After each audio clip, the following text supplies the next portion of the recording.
The male protagonist's adventure and growth journey, along with the hero's tale. The male protagonist never could have imagined that the demon lord's self-destruct would blow up his entire home, but the good news was that he'd been adopted by a black silk-clad adventurer.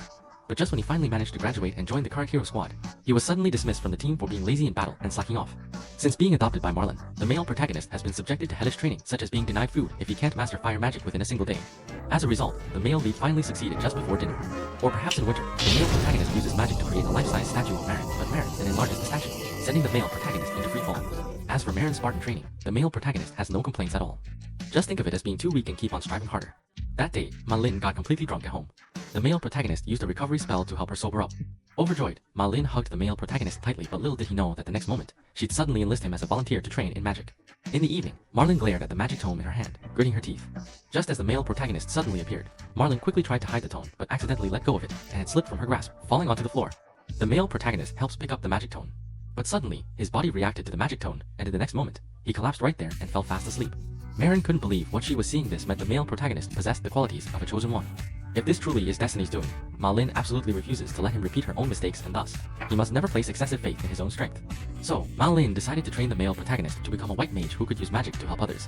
Although the male protagonist can accelerate the ripening of fruits, Marlin can defy the laws of nature, causing bare tree branches to burst with lush foliage and heavy clusters of ripe fruit. He said that among the orcs there were beings capable of wielding rare magic to control magical beasts, yet the male protagonist happened to come across ancient magic recorded in a book. Marlene's expression suddenly changed dramatically. Pretending not to care means this doesn't need to be learned simply because ancient magic has already faded away. Has been dead for hundreds of years. Afterward, if the male protagonist summons his magic wand too slowly, Marlene will give him a stern lecture. He's still a long way from being able to handle things on his own. In the evening, the male protagonist heard about magic stones for the first time. They were crystallized forms of magical energy that could turn surrounding objects into magic stones. On this day, Marlene is being inconsiderate again. He was blindfolded and left deep in the forest. As soon as Marin had just left, the male protagonist was attacked by a monster. But as a white mage, he had absolutely no means of attack and could only figure out how to escape back home. When hungry, catalyze the fruits in the forest to satisfy your hunger.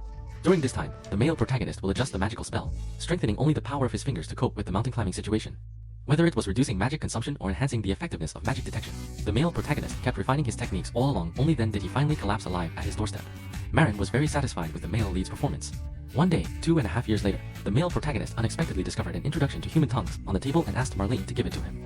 During this period, the male protagonist finally understood what it meant to be a mere ox or horse. Marin always comes up with one idea after another. Sometimes she'll suddenly ask him to develop a spell that halts aging. Either he's asking for his help to refine and improve healing magic, or he's come up with a new way to enhance magic. That day, Marlene suddenly realized the male lead wasn't home, and on the table was a guidebook to the small town. After a long trek, the male protagonist finally made it out of the forest and returned to a human city after a long absence. With the last bit of money he had left, he bought a loaf of bread. Little did he know that someone had secretly reached out and blown an eventual recruitment flyer right onto him. And so, by a strange twist of fate, the male protagonist ended up joining the hero's party. The mission to defeat the target is to take on the Cyclops. Suddenly, the hero was confronted by the Cyclops. Under pressure, the nanny was supposed to use healing magic on him, but at the last moment, the male protagonist suddenly stepped in and cast a buff effect on everyone. Once again facing the one-eyed giant's fist, the tank girl felt the impact was surprisingly light. Seeing this, the female mage used a binding spell to immobilize the giant, allowing the hero to seize the opportunity and deliver a fatal blow. Everyone else assumed it was the hero's accomplishment. Only the tank girl turned her gaze toward the male protagonist. As it turned out, the hero really wasn't acting like a human being after all. The reward for this mission had been piled up into a small mountain already. He only gave the male protagonist 5 coins to send the beggar away. Seeing that the brave warrior was planning to drink and celebrate, the male protagonist said he couldn't drink and then left. The maid was annoyed. What did he even matter? But the hero didn't care at all. To the white mage, it made no difference who he called in. The male protagonist was nothing more than a pretty face meant only to maintain the team's facade. Afterward, Malin's companion came to inform her that the male protagonist had already joined the hero's party. Marin thought this was actually not bad. It was about time for the male lead to go out and make his own way in the world. As long as you don't become overly arrogant, there's nothing to worry about. We'll notice that he still seemed to be filled with remorse after all. Back then the demon lord had been willing to blow himself up just to seize the magic tome and even intended to perish along with Marin and the others. Thanks to teammate Sylvie's use of ancient magic, all those who had perished at the hands of the demon lord were resurrected, but at the cost of their own lives. Since the male protagonist joined the hero squad, the team's statsy and reputation have skyrocketed like a roller coaster. No matter how powerful the enemy, they can handle it with ease. The tank girl remained calm and composed, still reading and studying defensive techniques because lately, she'd been sensing something unusual about the vibrations coming from the shield. Yet the warrior felt as if he had endless strength with each battle. The tank noticed that the heroes haven't been working out lately, and as a result, the other side is showing off, claiming they've become terrifyingly strong. On this day, the team received another commission to slay the golem. The male protagonist sensed that the golem was hiding behind the waterfall. Who would have thought that just as I finally managed to defeat one, another one immediately fell from above. The male protagonist noticed the demon hiding in the corner. The black stone on the wand in its hand was a demon stone, and it was precisely that stone that allowed the demon to control the golem. The male protagonist committed a taboo by arbitrarily issuing orders. After casting buffs on everyone, he instructed the female archer to shoot down the demon race, then had the female mage use her magic to teleport the opponent's wand over here. As soon as the male protagonist got his magic wand, he instantly sealed it away. As a result, the hero felt upset about having his spotlight stolen and immediately decided to take on the golem all by himself. The male protagonist warned that the golem had lost control and its attack moves were unpredictable. The brave don't care, showing off is what matters. Just as the golem was about to change its attack mid-move and crush the hero, the male protagonist immediately sprang into action, pushing the hero aside at the last moment, giving the hero a chance to turn the tables and defeat the golem. Afterward, the hero grew even more resentful toward the male protagonist and promptly kicked him out of the party. For the next 3 days straight, the male protagonist couldn't find a party. Unexpectedly, a young woman happened to be in urgent need of a freelance white mage, but the terms she offered were so demanding that no one was interested. Just then, the male lead suddenly appeared. The counter lady suggested that the male lead might be okay. When his teammates saw him return so quickly, they assumed he'd definitely failed to find a suitable white mage. Only then did I notice that he'd brought someone along with him. It turns out the female lead's name is Yui. She's a swordsman and also the team captain. Therefore, they hoped the male lead would join the team as well, but unexpectedly, the male lead said he hadn't agreed yet. So the teammates suggested just giving up on the mission without Krim. There was no way they could complete the assignment, and they didn't think the male protagonist could step in and take his place either. However, Yui was unwilling to give up otherwise. What would happen to those innocent clients? Who could possibly help them? The male protagonist wonders why the task isn't being handed over, but little does he know that it's not that he doesn't want to, but rather that he simply can't. This is an A-grade commission, so only teams of a grade or higher are eligible. Can only be accepted. Unfortunately, all the A-tier teams in town are already occupied, so only the B- tier can take on the mission. The male protagonist was utterly astonished. This was, after all, a top-level adventurer party. Although he really wanted to help, the relentless blows dealt to him by the cowardly hero had sunk so deeply into his bones that the male protagonist began to think of himself as truly inept. But Yui wondered, does the male lead just need to prove that he's strong enough? As a result, the male protagonist was inexplicably taken outside the city. Yui asked the male lead to show off his support magic and prove his strength, but the male lead felt ashamed of their expectations, afraid that he might let everyone down. My older brother complained that what he said was too vague. Surely the male protagonist wouldn't know what to do. It'd be better if you were more specific and asked the male protagonist to use a particular magic spell instead. So, Yui hoped that the male protagonist would cast an enhancement spell on all of them. Everyone instantly lost their composure. Such a feat was simply beyond the reach of most people. Yet the male protagonist seemed somewhat incredulous, repeatedly confirming his inclusion in the S-rank team's assessment. That's the test. Seeing this, you added a condition: it must be completed in one go, no splitting it up into individual steps. The male lead, however, found himself completely confused instead. Seeing that the male protagonist was hesitating and not making any move, the others urged him not to force himself. As a result, the male protagonist replied that he simply couldn't pretend to be strong anymore. Then, to the astonishment of everyone present, the male protagonist suddenly produced his own magic wand out of thin air, and without saying a word, he immediately cast 5 buffs on all 4 of them at once. You couldn't help but feel curious, where on earth had he gotten that one from? When the male protagonist replied that it was a storage magic item, the 4 of them were utterly baffled, having never heard of such a thing before. He wants to know how his enhanced magic works. Everyone was baffled. How could it be over before it even started? I didn't see the male protagonist chanting a spell, but my body definitely felt different. Seeing this, Yu tried swinging her sword at the big tree, and surprisingly, she was able to cut through the trunk with ease. Everyone couldn't believe that this effect was simply amazing. The male protagonist explained that he had just activated 5 different buff effects in one go. Since he thought it'd be too simplistic to offer everyone the same basic enhancement, he figured they'd probably want something more advanced, but instead, his suggestion left everyone utterly speechless. Seeing their reaction, the male protagonist assumed they were looking down on him. So he apologized, saying, "I'm sorry for showing you such mediocre stuff. It seems I'm simply not worthy of joining the team." Seeing the male lead turn around and walk away, Yui quickly called out, "Brave warrior, please wait."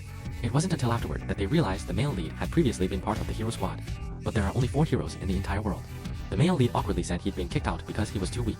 Everyone was shocked. What were they, then, if the male lead was a weakling? The glasses girl had never seen such a powerful enhancement magic before.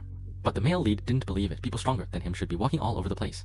At this point, several people finally realized that the male protagonist had a significant misperception of his own abilities. He asked why the previous white mage couldn't be allowed to come back. Little did he know that the newly appointed white mage Klim had a seriously ill sister at home. Every day, while working, Klim also took care of his sister, and soon, his health began to deteriorate badly. So he proactively suggested leaving the team, saying he didn't want to hold everyone back. Everyone was actually very worried about Klim. Even though he'd left the team, he was still their comrade. The male protagonist was utterly envious. He was curious about what illness the younger sister had. Apparently, it was a disease that would turn one's body into magical stone. Isn't that a coincidence? The male protagonist had just recently learned from his Black Silk Adventurer Master that magic stones are crystallized forms of magical energy. It can petrify the surrounding objects. So the male protagonist suggested he'd like to pay a personal visit to take a look himself. The male protagonist got straight to the point, expressing his desire to learn about his younger sister's condition. It turned out that both sisters had been adventurers before, but during a certain mission, shortly after they parted ways, the younger sister lost consciousness due to her injuries. As for the symptoms, he thought it would be more intuitive to see them with his own eyes, but little did he expect that the room where his sister was staying was filled with an ominous magical aura. Its limbs seemed to be infused with armament hockey, and the effect was gradually spreading to other parts of its body as well. The male lead volunteered to take charge of the situation. If I'm not mistaken, he should be able to cure his sister.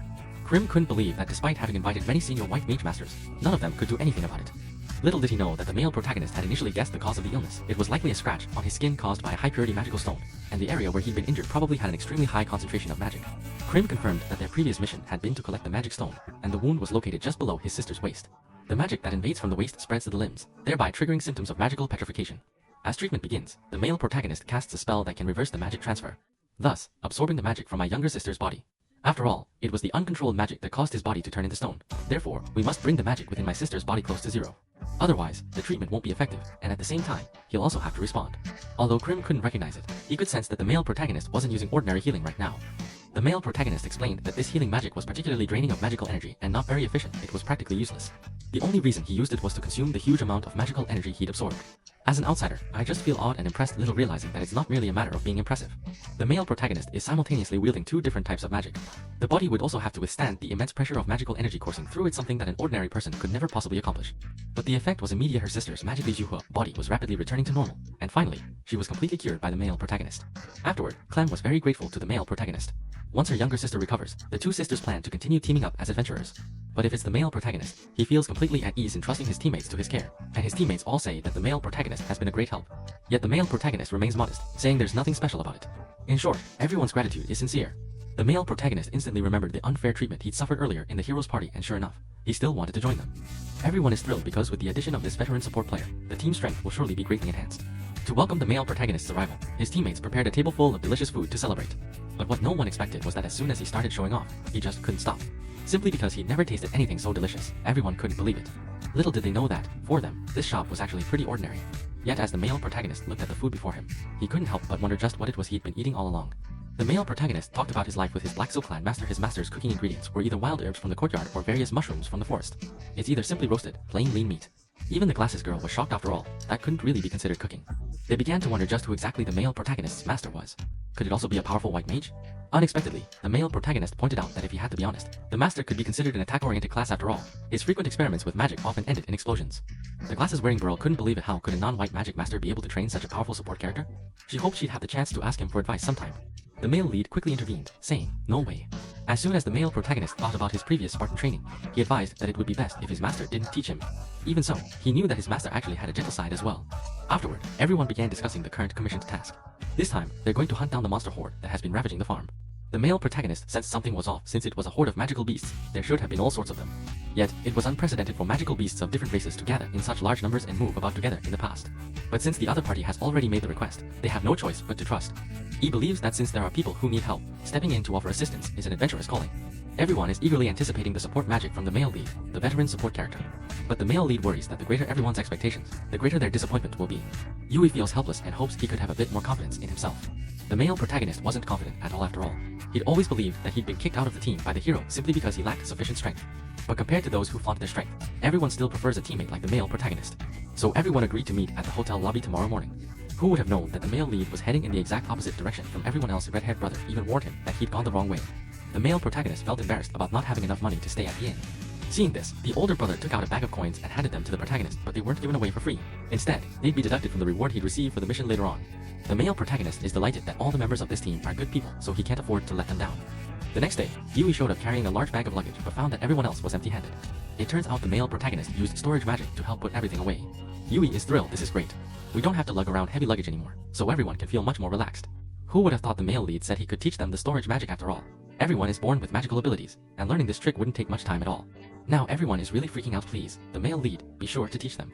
On their way to the designated location, they saw that beyond the mountains lay the ancient king's magic island kingdom. Although the demons living over there are currently behaving themselves, one day they will inevitably invade the human world again. Midway, everyone stopped near a water source to take a break. The girls couldn't stand the sweat and left to go bathe in a nearby secluded spot where no one was around. As the male protagonist was gathering firewood, he heard a girl's scream coming from nearby. Looking into the distance, he saw a ferocious carp snake emerging from the river. Unfortunately, at this moment, the girls aren't wearing a single piece of clothing and even their weapons are still in the male protagonist's hands. Seeing that the two were cornered with nowhere to retreat, at the critical moment, the male protagonist stepped in just in time to draw attention. While the girls were fleeing the shore, the male protagonist swiftly pulled out his weapon and tossed it to them, and immediately cast a buffing magic spell on them as he did so.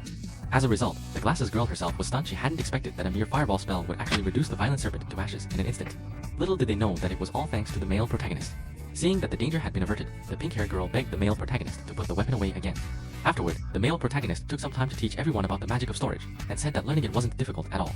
Just create space with the palm of your hand, then put things into it, simple as that. As a result, everyone was utterly baffled, and so was the male lead. Is it really that hard? In short, everyone decided to give it a try first. Anyone who didn't know would have wondered what they were up to.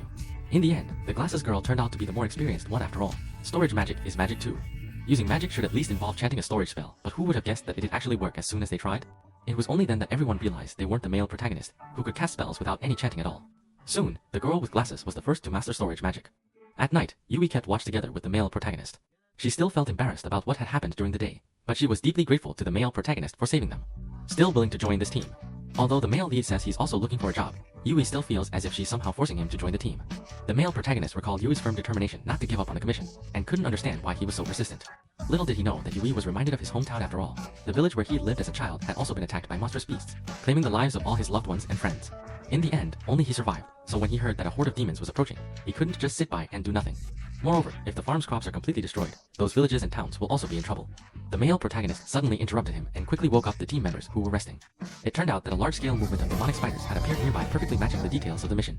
The male protagonist noticed several Motu approaching in the distance, so everyone planned to retreat quietly but accidentally stepped on a branch on the ground, making a sound. Seeing that things were looking bad, everyone sped off at full throttle. Yet they were still blocked from their path by the demonic spider. Before she could even blink, the magic wand was snatched away by spider silk and stuck fast to the tree. At this moment, the surroundings were also completely enveloped in spider webs. The male protagonist gave an order to make the giant spider halt its movements, then swiftly applied 5 buffs to his teammates at once. He took the lead, cutting through the spider silk to clear a path, while the archer leaped onto the tree to help the girl with glasses retrieve her magic wand. Yui stepped forward and slashed off the spider's front legs, immobilizing it. Finally, under the male protagonist's command, everyone managed to eliminate all the magic beads with barely any danger. Only afterward did he realize that he had once again given orders arbitrarily and without authorization. Fortunately, this time his teammates weren't the wise and courageous ones, so no one criticized him for it. On the contrary, they think the male protagonist did a great job and hope he'll take on more conducting duties in the future. To demonstrate his worth, the male protagonist voluntarily stays up late every night. The girls want to take turns keeping watch so he won't exhaust himself. But to conserve everyone's energy for unexpected situations, the male protagonist insisted on handling it himself. After all, he'd gotten used to staying up late back when he was part of the hero's team, and as someone who still couldn't handle things on his own, all he could do was take care of these tasks for everyone else. Yui wanted to say that it wasn't like that at all, but the girl with glasses stopped her, only hoping that the guy, "If the master feels tired, please don't try to be strong." While the party rests during the day, the male protagonist also periodically casts detection magic to sense the presence of magical beasts. He couldn't believe it, this male lead was just too all-around impressive. He's modest actually, his scope isn't that wide, but having something is better than having nothing at all. Yuri worries that she might be a burden to the male protagonist and asks if there's anything she can do to help. That night, the male lead was still on watch duty, and Yuri couldn't help but feel disappointed. Was it because he didn't trust everyone? The glasses girl, however, believes that everyone has their own pace, and the fact that they're now so close is the result of long-term communication and interaction. There must be some underlying reason behind the discrepancy between the male protagonist's actual strength and his self-assessment, as well as his excessive desire to show off. It feels incredibly strange though the male protagonist seems uneasy about the world. He somehow knows everything. I'm curious about what kind of life he led living before. But all they can do is wait for the day when the male lead voluntarily speaks up. The glasses-wearing girl anticipated in advance perhaps the truth will exceed all imagination. Meanwhile, Big Brother asked the male lead to do him a favor, let the sapper take over the night watch instead. Afterward, the two of them installed alarms around the area. Whenever the monster gets close, they'll sound off. So today, the male protagonist can finally take a break. The male protagonist worried that if he fell asleep, he wouldn't be able to use the detection magic. As a result, Big Brother asked him whether he didn't trust everyone. Although the male protagonist denies that there's absolutely none, he always stays up late alone, keeping watch and conducting reconnaissance, never letting anyone else get involved at all. Normal people would feel untrusted. The male protagonist recalls how his Black Silk Master always said he still had a long way to go, and the hero even went so far as to belittle him as an annoying piece of junk. The male protagonist worries that if he doesn't work hard, it'll hold him back. What does Big Brother care about that? Otherwise, why would everyone team up? Isn't it precisely to join forces and accomplish what one couldn't do alone? The male protagonist should have relied more on his teammates, but unexpectedly, he'd never even considered doing so. He worried, is it really okay for someone as weak as himself to act this way? Little did he know that no one in the group thought he was lacking in strength. So the next day, the male protagonist tried to speak up and ask Yui to help him fetch water. Little do they know that the reason why the powerful adventurer groups in towns all have jobs is because someone deliberately stirred up trouble to lure them away, leaving behind only the heroic party and low-level adventurers. The underworld boss ordered that when the time was right, they should start causing trouble. On the other side, one of them was the first to point out that this forest was very strange during all this time. They hadn't encountered a single monster, not even sensing the slightest trace of a monster's presence. Once again, the male protagonist used detection magic and discovered a horde of monsters appearing 2.5 kilometers ahead, precisely the location of the farm they were headed to. What's surprising is the protagonist's detection range. Didn't he say the range wasn't very large? But this is already 10 times the distance that ordinary people can handle, yet everyone else has gradually grown accustomed to it, constantly being so startled by the male protagonist that they can't even keep up with the number of heartbeats they've lost. Soon, everyone arrived near the farm and discovered that the distance ahead was already occupied by monsters. According to the report, the male protagonist noticed something was very wrong within the range of his magic detection. Only this place had magical beasts. Where did the other monsters go? Logically speaking, there should be much stronger magical beasts in the forest. Hard to imagine that they could be wiped out by this group right before our eyes. The Warcraft wouldn't just give up territory for no reason, after all. The engineer's keen eyes suddenly noticed something on the farm. Seeing this, the male protagonist activated a magic spell that enhanced his vision, revealing that there was a strange black crystal on the farm. He then cast the same vision-enhancing magic on all his teammates. As the male protagonist had said, that stone was indeed very eerie. The dark mist surrounding them was also quite strange. Master Zhu perceived it as the magic of an orc. The Black Silk Master had once said that among orcs, there were those who could wield rare magic to control magical beasts. That stone possesses the power to attract demons. Noticing something was amiss, the male protagonist immediately activated his detection ability. As expected, a horde of demonic beasts was charging toward him from behind. The protagonist concluded that this was all due to the power of the magic stone. He has the ability to gather magical beasts. Everyone wonders why he would do such a thing after all. Simply eliminating them would be far more straightforward. Therefore, there must be other purposes as well. The squad is divided should they stay or should they flee. But right now, it's no longer a matter of simply fleeing if they want to. What if they accidentally bring the monster into town and end up starting a battle? It might inadvertently affect innocent residents, so the male protagonist quickly came up with a solution. He'd need the help of sappers to destroy the magic stone. However, the sappers were confident they could hit the target, but their firepower was insufficient. However, the male protagonist can make up for the weakness in power and help the sapper blast through the black magic stone simply because he can cast enhancement magic simultaneously on both people and weapons. The male protagonist believes that this distance could be hit with a single arrow precisely because the sappers themselves are exceptionally skilled. As the magic stone was destroyed, the farm's monsters instantly began to turn on each other, allowing them to focus entirely on the horde of magical beasts behind them. The glasses-wearing girl stood alone at the front, waiting for the monster to approach. It wasn't until the monster was about to pounce that the male protagonist gave the order to open fire. My teammate is totally baffled. What did the male protagonist just do? The firepower he's showing is simply incomparable to anything we've seen before. The male protagonist remained calm, simply casting enhancement spells that boosted magical power and reduced mana consumption. Is that still not enough? Yiwu has already been silent enough. Next, the male protagonist asks the girl with glasses to use wind magic. The fire, intensified by the wind magic, will burn the monster and the forest to the ground, while airborne units will have their vision obscured by thick smoke. The male protagonist simultaneously uses detection magic and consciousness sharing, allowing the archer to lock onto the flying magical beast hidden in the smoke and deliver a precise strike.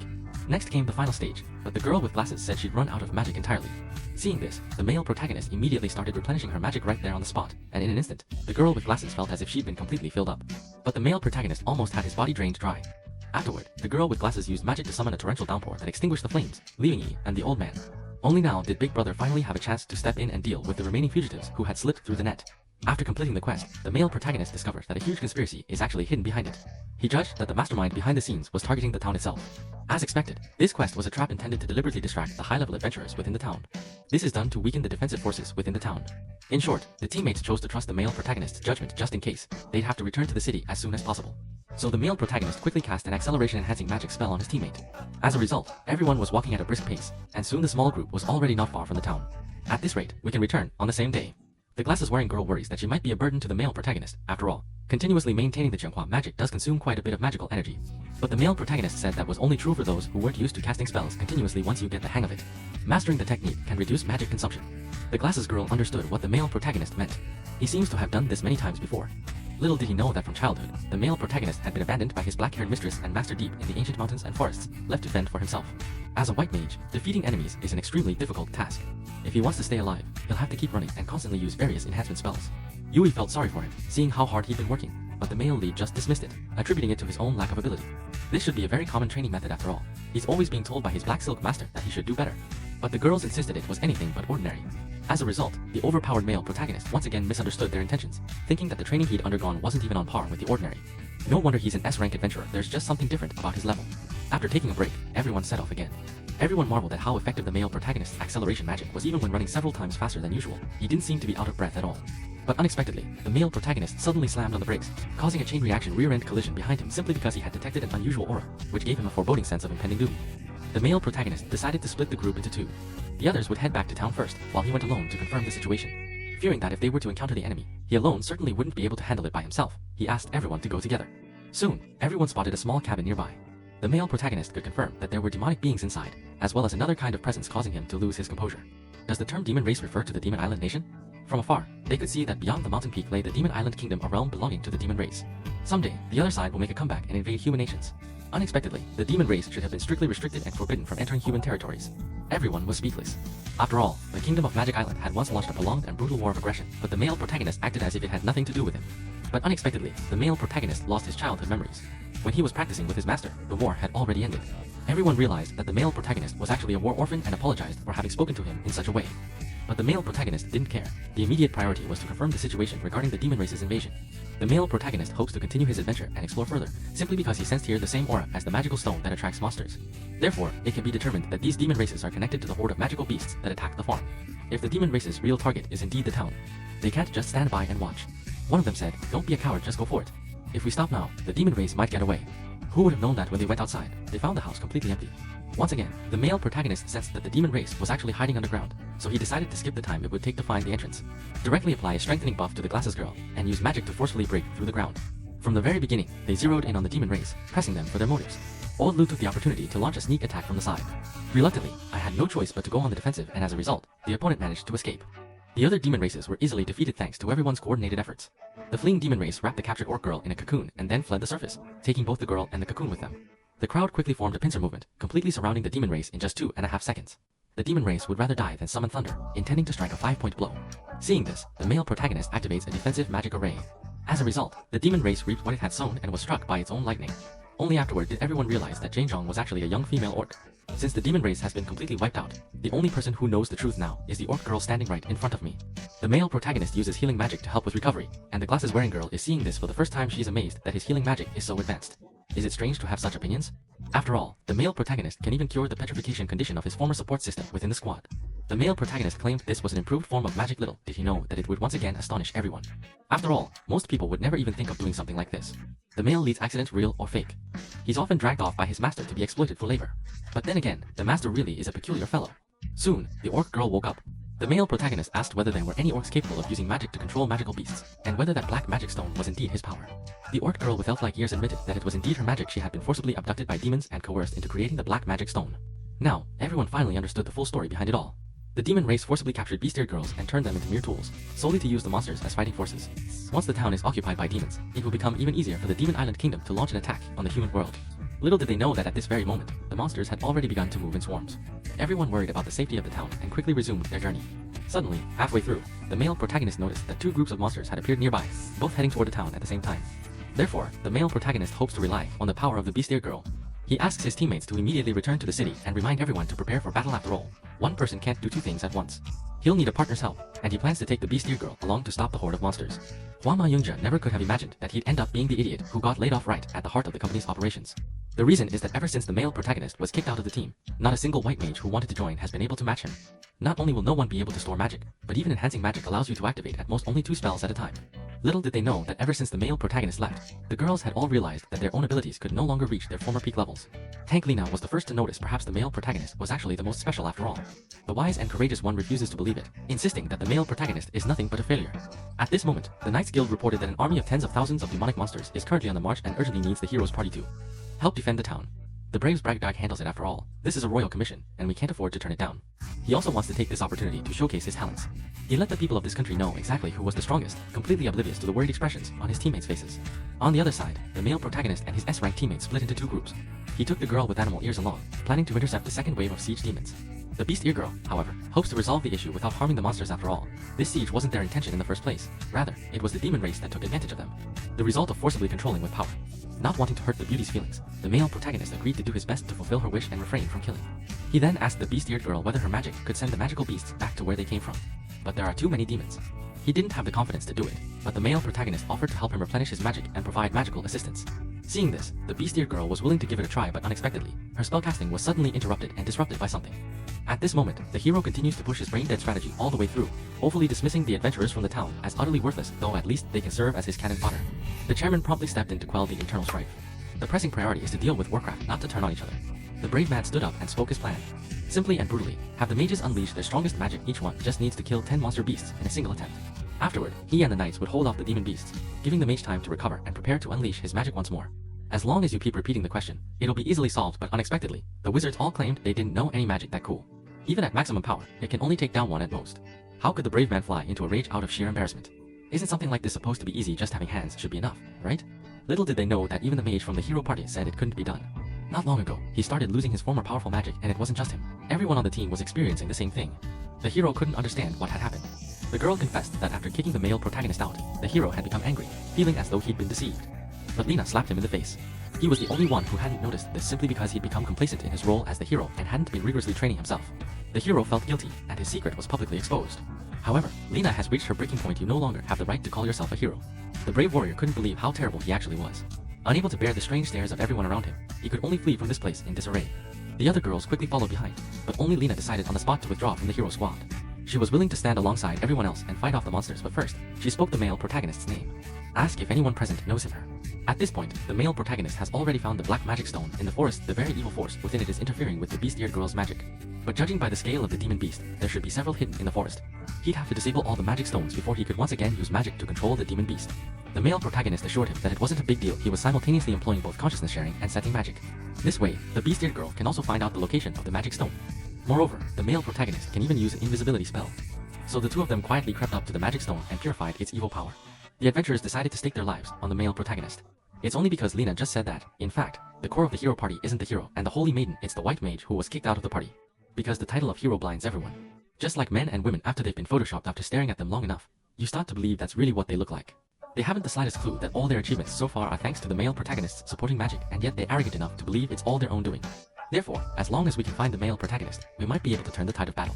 However, the chairman said the male lead wasn't in town right now. He was out of town with an S-rank team on a mission, and just the journey itself would take several days. Lena, however, knew that if it were the male protagonist, he'd probably use magic to shorten the travel time. So everyone decided to take a gamble betting that the male protagonist and the S-rank team could return in time. Everyone dug the trenches in advance. Archers provided long-range damage to wear down the monsters, while shield bearers simply pushed the beasts into the trenches, allowing mages to deliver covering fire afterward. Finally, use water to wash the monster away. In the middle of the night, the S-ranked team finally neared the town, and the elf girl with animal ears had successfully purified the last magic stone, but in her haste, she overlooked the fact that the magical wolves and magical leopards in this area were mutually incompatible. As soon as he regained consciousness, he started fighting. As a result, the hidden magic of the beast-eared girl was unexpectedly broken, and upon realizing the situation was dire, the male protagonist proactively stepped forward to draw attention to himself. Meanwhile, the town's defensive line was still breached by the demon beasts, and even more despairing was the fact that fresh hordes of demon beasts kept appearing endlessly. At the critical moment, a tremendously powerful flame spell whisked past right before our eyes. Turns out the S-tier team had finally made their move. The beast-eared girl noticed that the male protagonist was just dodging without retaliating.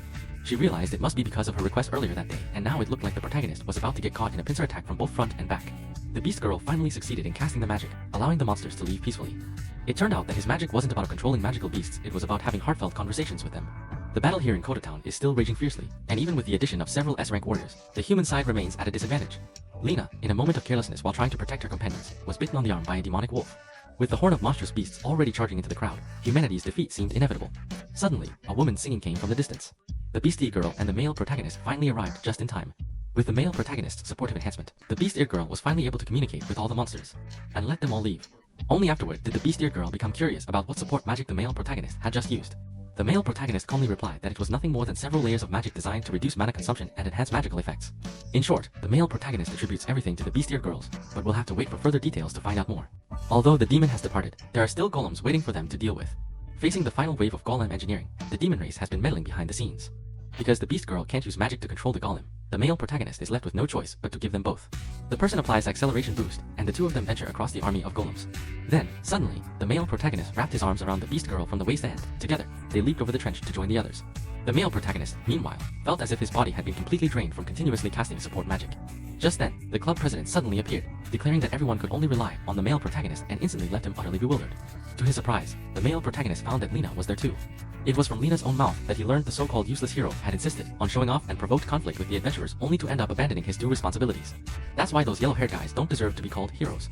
Seeing that Lena had sustained a serious injury to her arm, the male protagonist immediately stepped in and instantly healed her, but in doing so, he further drained his own magical power. Lena feels very guilty because the male lead is around. Only then could they become the strongest team of heroes, yet he failed to recognize the protagonist's contributions even when kicked out by the yellow-haired guy. He still couldn't stop it. The male lead still wanted to say it was because he wasn't good enough, but at that moment, the army of golems had already arrived. Recently, seeing the knights brimming with fighting spirit, the male protagonist was just about to remind them that those weren't ordinary golems. The two sides have already begun fighting. As expected, the adventurers and knights' attacks are all proving ineffective. At this point, the only way to resolve the situation is by casting enhancement magic on everyone. But with his current magical power, he can only apply physical enhancement to frontline combat units. And it applies a power-enhancing magic to the magical troops, with a duration of only 2.5 minutes. Seeing this, Yui quickly rallied everyone and reminded them that they had all been subjected to a powerful enhancement spell. At first, no one quite believed it until Yui herself swung her sword and split the golem right down the middle. Everyone suddenly realized that their bodies really did feel different, and the male protagonist made his final arrangements. Send the sappers to support the magic unit, while the tanks take charge of protecting the glasses girl as she heads to the front lines to fight. As expected, with the male protagonist's assistance, the golem was repeatedly beaten. Fall. Just as it seemed there was only one left, the male protagonist's support magic suddenly stopped working. At this moment, the male protagonist is desperately tapping into his own magical power, but even that's barely enough to enhance just one weapon. Seeing this, Yui asked the two tanks to help provide cover. Taking the opportunity, he retrieved his longsword and delivered the final blow to the golem, completing the kill. The town emerged victorious from this battle, but unbeknownst to them, at the same time, Master High Science companions had been secretly watching his performance all along.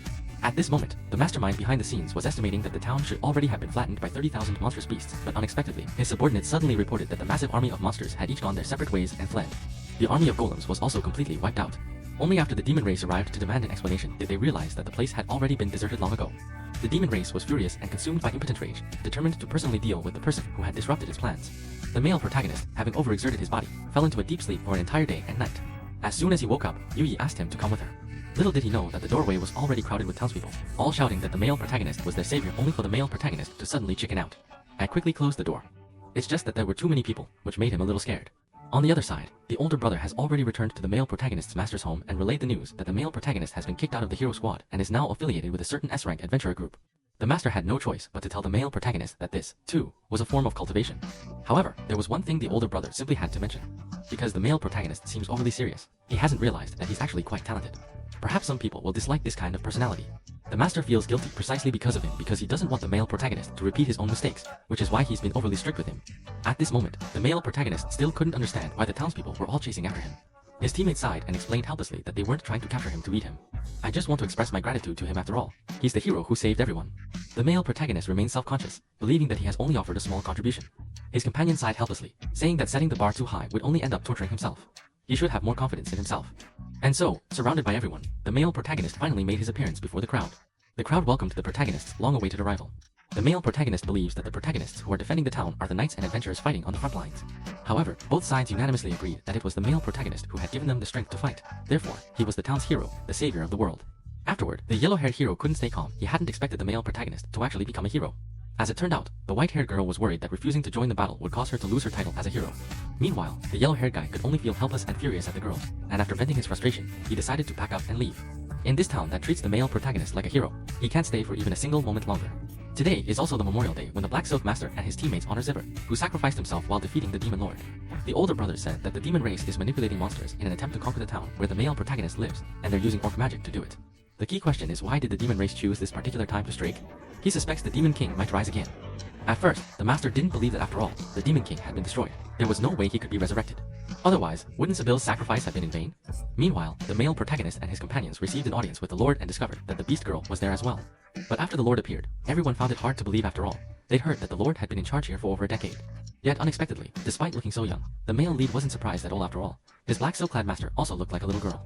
After the Lord agreed, he promised to teach the young ladies the art of preserving their youth, but right now, it's more important to get down to business. It turned out that the Beast Girl was the second princess of the Beastman Empire. The Lord asked everyone how they felt about her magic. The male protagonist confessed that while he found it impressive, he also found it rather frightening. Once it falls into the hands of those with malicious intent, it will bring about tremendous calamity. Precisely because of this, we must absolutely prevent it from falling back into the clutches of the demon race. The current empire is anxiously searching, so the Lord would like to entrust them with the task of escorting the Beast Girl home. The reason is that if the knights are too conspicuous, the demon race will definitely not give up on recapturing him. In the blink of an eye, the team has already been on the road for 10 days, and ahead lies the overnight town they're set to reach today. Although I'd heard that the place was famous for its hot springs, I never expected that the Beast Girl had never taken a bath in them before. The engineer was helpless. Yui still lacked any sense of tension at all. Little do they realize that this stems from how they care for the Beast Girls after all. Even though it's ostensibly a guard mission, if they're too tense and on edge, it could make the Beast Girls feel uncomfortable as well. Besides, judging by how rarely the Beast Girl seems to go out, Yui probably also wants to take this opportunity to let her see the world. The engineer remarked that the team captain had also thought it over very carefully. Afterward, the girls realized there weren't any other guests around, and it felt as if they'd rented the place all to themselves. But the Beast Girl hid behind me, too shy to show herself after all. She'd never taken a bath with another person before. Just thinking about being seen naked made her feel terribly embarrassed. Sharika understands that it's indeed hard to take the first step, and Yui reassures everyone that since we're all women, there's no need to worry about it. After stepping into the water, the Beast Girl was surprised to find that the hot spring really was something special. However, Yui's gaze was drawn to the Beast Girl's delicate skin. Her figure is also top-notch. She truly looks like a princess. The Beast Girl felt embarrassed. She wasn't pretty at all. She was too thin, unlike them, who had voluptuous figures. Yui looked at the girl with glasses. Indeed, that was the case. The glasses girl was a bit speechless. After all, Yui had grown quite a bit compared to before. After all, he'd certainly eaten his fair share along the way. Yui's defense makes the attack all the more impactful when launched this way. Meanwhile, on the other side, the male protagonist was worried that the closer he got to the royal capital, the greater the chance of encountering demons would be. If the demon race plans to reclaim the Beast Girls, the journey ahead will be crucial. However, in the kingdom's territories, the demon race cannot launch large-scale attacks. They can only send out small numbers of elite troops for surprise raids. Therefore, he must improve the detection of magic. So the male protagonist suggested staying here for a few more days, and Shilika agreed after all. It wouldn't hurt to make absolutely thorough preparations now. He also wanted to try out some magic, and Dags was eager to get new gear, but unfortunately, the next day he'd already visited every gear shop in town. I also didn't find the gear I was looking for. On the way, he unexpectedly ran into Yui and the Beast Girl, who were leisurely sightseeing. He learned that Dias wanted to get a new shield. The Beast Girl said she just spotted an old, run-down gear shop and could go take a shot at getting lucky there. As expected, after Dags arrived, he found that there were indeed many wonderful things inside. Who would have thought the shopkeeper was in such a bad mood, almost as if he'd taken him for someone's lackey? Only after realizing that he was just an ordinary customer did the shopkeeper let him browse freely. But not long after, a group of scumbag adventurers came knocking, looking for trouble. Seeing someone buying something, the other person burst into laughter, mocking him for having such poor taste and insisting he must be a low-level adventurer from somewhere else. The shopkeeper was furious these guys just wouldn't learn. It was all because of their mischief that they couldn't even manage to run a business, yet they still had the nerve to show up here. Brother, you've pretty much figured it out. This group is probably a violent takeover gang. They're brazenly showing off after all. Their boss is a renowned Class A adventurer, a well-known figure in this town that everyone knows about. Completely different from adventurers like him Scum and Drags. Dags was speechless. Then why would this A-level senior brother do something so boring? It turned out the other party had his eye on one of the shopkeeper's items, but the shopkeeper had repeatedly said he'd never sell such an unskilled and clumsy fellow a piece of equipment. Seeing that the scumbag adventurer was about to force his way in, Dags felt furious. Were they even human anymore? Even the scumbags are baffled, asking you, aren't you a low-level adventurer? Who would have thought Dags would pull out his S-grade adventurer badge and slap him right in the face on the spot? He hadn't said before that showing off one's level, whether there was something to show or not, was a really stupid thing to do. Love. Seeing this, the shopkeeper made a difficult decision, since Dags was so strong. He had something he'd like to ask him to do. Meanwhile, the male protagonist is refining support magic. Although he had also considered whether to learn new magic, out of curiosity about why he wasn't learning offensive magic, little did he realize that if he mastered Shilika's attack magic. If we compare it to a forest fire, the male protagonist's firepower is just a single matchstick. Although this also highlights just how powerful Shilika is. Magicians with such talent are rare in the world. Right now, Shilika is also practicing alone. She recalls that during the last monster siege, if it hadn't been for the male protagonist, the town would have already fallen. Therefore, she also has to become stronger. Shirika plans to study enhancing explosive power by compressing magical energy as an advanced fire-based magic technique. Although he'd been practicing for many days already, he still found it hard to master. But he'd long anticipated failure. All he could do was keep practicing. Yuffie, transformed into the character Kashi, said that Hikari was a true genius, someone who'd been hailed from childhood as the chosen one of magic. But what made Hikari truly exceptional wasn't just his talent. After finishing her swordsmanship practice as a child, Yui had planned to go grab a snack, but she noticed that Hikari was still practicing magic over and over again. No matter how many times she fails, Hilika will never give up. Before achieving success, no matter how hard or troublesome it may be, he can keep going. Shirika has once again managed to mess things up. Why is she always so clumsy? Although he can watch his manners in front of others, he tends to let down his guard when he's alone. At this moment, he was already soaking wet. Who would have guessed that the next instant, a sudden movement would appear behind him, only to find that the person who emerged was Dagus, and it was precisely because of what had just happened. The shopkeeper showed him the store's prized possession, a large shield forged by a renowned blacksmith who has since passed away, crafted from the world's hardest material. A legendary shield that can deflect any attack and will never be destroyed. But it also made the weight quite substantial. Ordinary adventurers simply couldn't handle it. That's why he'd refused to sell it to those scumbags from before. As a result, they started showing up every day to harass him. But now the shopkeeper has decided to sell it to Dags on one condition. He heard that explosions have been continuously reported near the forest spring this morning. The family is worried that a new species of monster might have emerged, or perhaps the demon race is secretly conducting experiments. As long as Dags can get things sorted out. The shopkeeper acknowledged that he was qualified to hold the shield, only he hadn't expected that Shilika would be the one behind it all. Shirika was dumbfounded. She hadn't expected to be mistaken for a demon beast or a demon race. Who would have known that? Turning around, he realized the spring that had once been there had been instantly evaporated by the sheer power of his magic. Afterward, Shilika apologized, and the spring had already been repaired by him. Seeing this, the shopkeeper agreed that Dags could take the shield. Although Dags didn't resolve the matter, the shopkeeper admired his competence and character. Afterward, everyone was delighted that the team's strength had been further enhanced. Out of curiosity about what new magic Shilika had mastered, he'd originally planned to keep it a secret, but Dags, being straight to the point, blurted out that anyway, its power was so great it could blow the spring apart. The engineer felt helpless having to team up with everyone. This was really putting a lot of pressure on him. It seemed he'd have to take action soon, too. Yui immediately assumed the demeanor of a captain. There's no use rushing in a situation like this. You have to eat one bite at a time, and you have to tackle one task at a time as well. Therefore, the immediate priority is to go eat together and fill our stomachs. At this moment, the engineer was deeply troubled because everyone else on the team had made progress, yet only he and Captain Louis were still stuck in the same place. Unfortunately, his weapons have already been upgraded and replaced, and it's now too late to put in the effort for intensive training. Unexpectedly, just as I was feeling troubled, I accidentally bumped into a sapper named Shantai. After a brief exchange, the two of us got to know each other. After learning that the older brother standing before him was also an adventurer, Shantai pitifully begged to be allowed to join his team. Seeing this, the engineer didn't refuse after all. It was only for this one time. Besides, he simply couldn't bring himself to say no, given how Shantai looked at that moment. He's unexpectedly a young boy. Doesn't he have a fixed teammate to play with? After all, the engineer class isn't really suited for solo play. He immediately knew the answer afterward. Turns out that Shantai was the bottom-ranked crane operator in the local union. This alluded to no one being willing to team up with him. Seeing Shantai looking so upset that little tears were about to spill, the engineer comforted himself by reminding himself that he was also a first-class soldier. At this moment, Yui was still thinking about trying every single local delicacy, but at the same time, she worried that she might end up with a life boot around her waist. Suddenly, a commotion nearby caught his attention. A domineering nobleman, angered because a commoner's child had accidentally dirtied his clothes, ordered his men to seize the child and demand that the child pay with its life. Yui promptly stepped forward to intervene and stop it. The noblewoman turned bright red on the spot and ordered her subordinates to take care of Yui first, while Yui told the child behind her to flee first. He took on 3 nobles guards single-handedly. At this moment, the engineer was leading Shota on a quest to hunt red slime. It wasn't until Shota made his move that the engineer finally understood why Shota deserved to be considered the last one standing. The reason was that his arrows weren't just inaccurate, they were also limp and weak, utterly devoid of any killing power. Just stop at a certain point, no desire to hurt anyone. But the noblewoman, furious and agitated, ordered her subordinates to hurry up. After all, she's just a lowly country girl. What's there to be afraid of?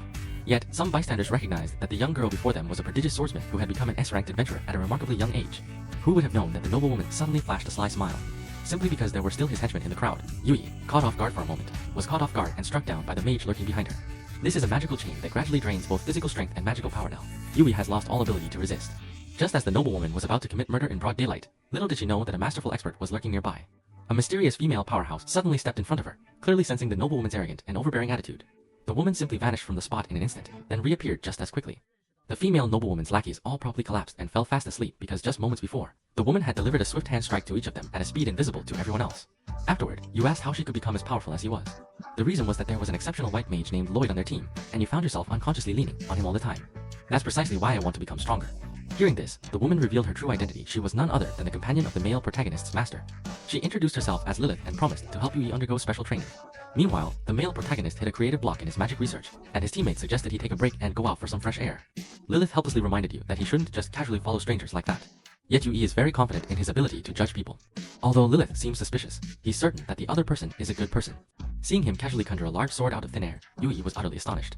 It was only because he had never known about the existence of storage magic before meeting the male protagonist. At this moment, realizing once again that others can do it too, he fully recognized that his past self had been living in a narrow little world. So this time, he's determined to learn the secret to becoming truly strong. Lilith's training exercise was simple. All she had to do was try to chop down the tree in front of her, but she had to stay right where she was. Then Lilith demonstrated for him. She swung a crescent-shaped sword energy blast, and even from a great distance, she managed to chop down the massive tree in one swift motion. He explained that as long as you wrap magic around your fitness swing, you'll be able to deal with enemies from afar. The male protagonist was brought by the beast girl for a foot soak. He has something he'd like to ask the beast girl, is that ability to communicate telepathically with magical beasts in ancient legend. The beast girl confessed that she is the heir to ancient magic. The male protagonist is curious whether he can learn ancient magic and perhaps help him break through the stagnation in his own magical research.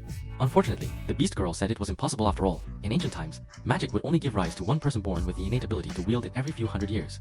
It is rumored that if a non-heir attempts to wield it, they will be struck by divine retribution. In the past, there were those who successfully wielded magic but at the cost of their own lives. Thus, this is a forbidden realm that should never be approached lightly. Seeing this, the male protagonist agreed to shift his research focus. Meanwhile, under the guidance of the engineer, the young boy quickly mastered archery skills. Together, the two of them wiped out the entire Red Slime clan. But unexpectedly, a high-level magical beast, the Moon Spider, suddenly appeared and took advantage of the situation to feed on the red slime. The engineer tried to shoot an arrow but couldn't break through the defense. Unless it's a powerful single strike or a rapid-fire sequence, no one can penetrate the Moon Goddess Pearl's tough outer shell, though unfortunately, he can't manage that either. But Chengtai suddenly had a flash of inspiration and said he had an idea. Afterward, the sapper gave all the credit to Chengtai as a token of gratitude for helping him find a path for further improvement. Chengtai vaguely sensed that the engineer's older brother was probably a very powerful adventurer. The engineer stopped pretending and openly admitted that he was an S-rank adventurer. Yui kept trying to unleash sword energy, but each attempt ended in failure. He thinks this trick is really difficult, but Lilith doesn't understand what's so hard about it. It's always been at this level of difficulty. He should reflect on whether he hasn't been practicing hard enough. Yui felt the pressure after all. She couldn't let her magic get out of control, and she still had to coordinate it with her sword moves as she swung it out. It's clearly a trick of extremely high difficulty. Lilith is ridiculously strong to be able to pull it off so effortlessly. But he'd never give up that easily. Lilith was curious why he was so eager to get stronger. Kitan confessed that in the past, he'd been too carried away, thinking that becoming an S-ranked adventurer would make him stronger than anyone else. But the male protagonist made him realize that there's always someone better than you. So he hopes to become stronger, so that he can hold his head high and say he's the male lead's companion.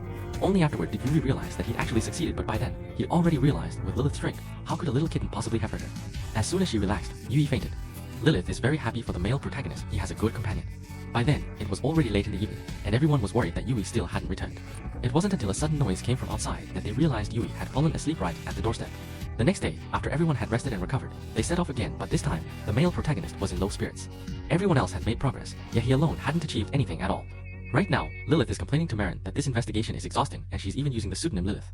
It's all Marin's fault for saying it'd be embarrassing for him to personally track down his runaway apprentice. Little does Marin realize that deep down, he's actually missing the male protagonist. If he'd known that ahead of time, he should have gone looking for the male protagonist himself after all. Last time he'd lost control and occupied a human tongue. Defeat.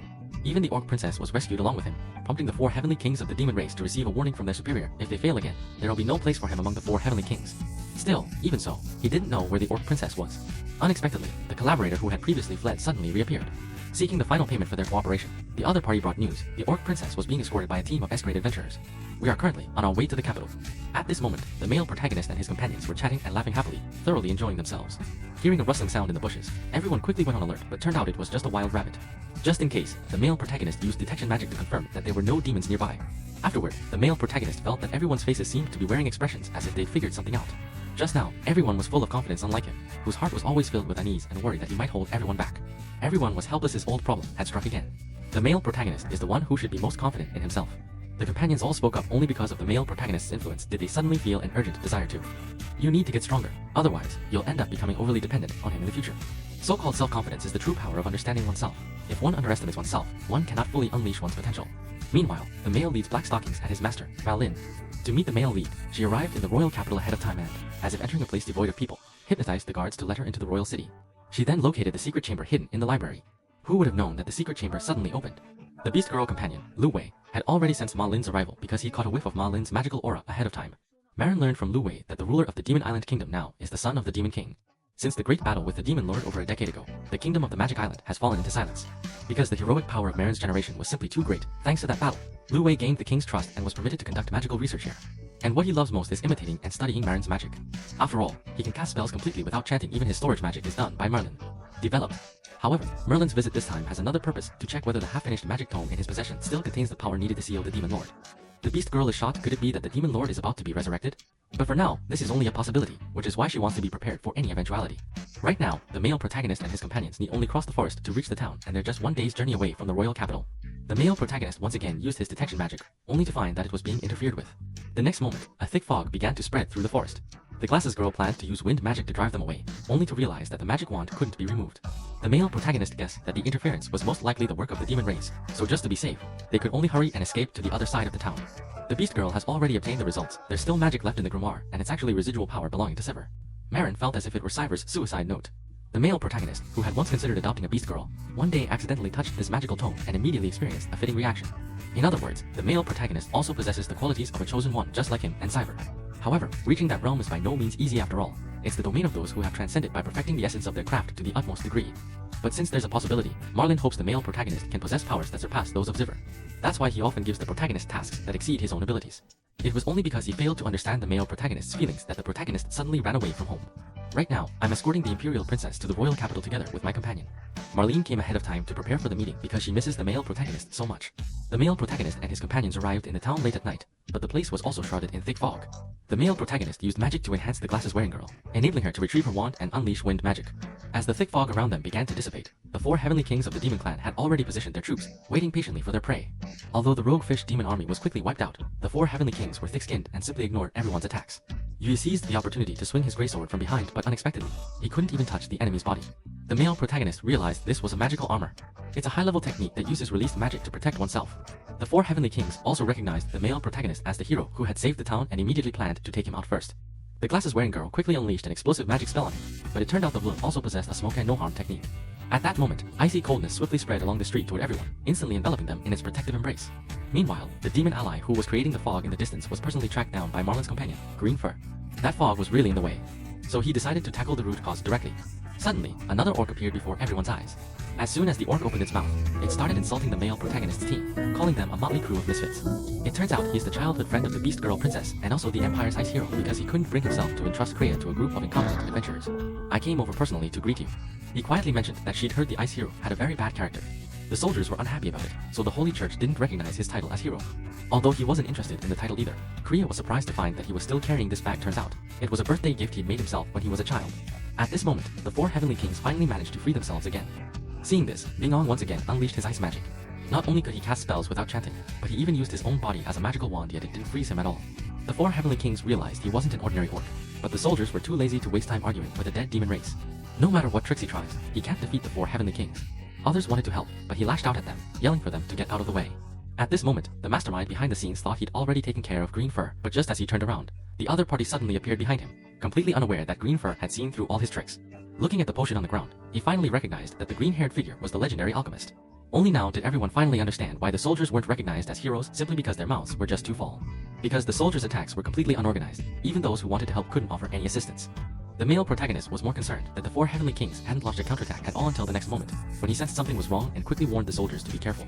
But the enemy, just like the human hero, was completely reckless and mindless. Shut the male protagonist up, don't even think about trying to teach him how to do things. As a result, the four heavenly kings had been deliberately holding back their magical power all along, and then suddenly launched an unexpected attack, leaving the soldiers and warriors utterly unprepared. As the fists of both sides collided, a massive explosion erupted so powerful that even Greenbeard felt he'd underestimated his opponent. Yet precisely because of this, the enemy managed to take advantage of the chaos and make a getaway. As the smoke began to dissipate, the male protagonist immediately activated his perception magic. Fortunately, everyone was unharmed, but Kriya once again fell into the hands of the four great kings. The male protagonist could only watch helplessly as the beast girl was taken aboard the demon race's airship. Bingyong quickly created an ice pillar that shot straight up into the sky, but still fell just short. The ice pillar suddenly shattered, sending him plummeting from great height. Fortunately, the male protagonist promptly reminded Shilika to use wind magic, which helped protect Bingyong and ensure his safe landing. Seeing that the other party still planned to keep going wild, the male protagonist said he had a solution. Bingyong had a rude attitude and questioned what the male protagonist could possibly do about it. If everyone is dissatisfied, then what are you anyway? Didn't the beast girl get abducted precisely because you were protecting her? How can you save someone without a brain? Moreover, the fact that he didn't die from the fall was also due to the male protagonist's instructions. The soldier was speechless. Though he felt deeply frustrated, he still stubbornly insisted that the male protagonist not hold them back. Meanwhile, on board the spacecraft, it turned out that the key to its ability to take off lay in the fact that the Demon Lord's shard was what provided the magic. In the battle over a decade ago, the previous Demon Lord's body was shattered into pieces, and one of those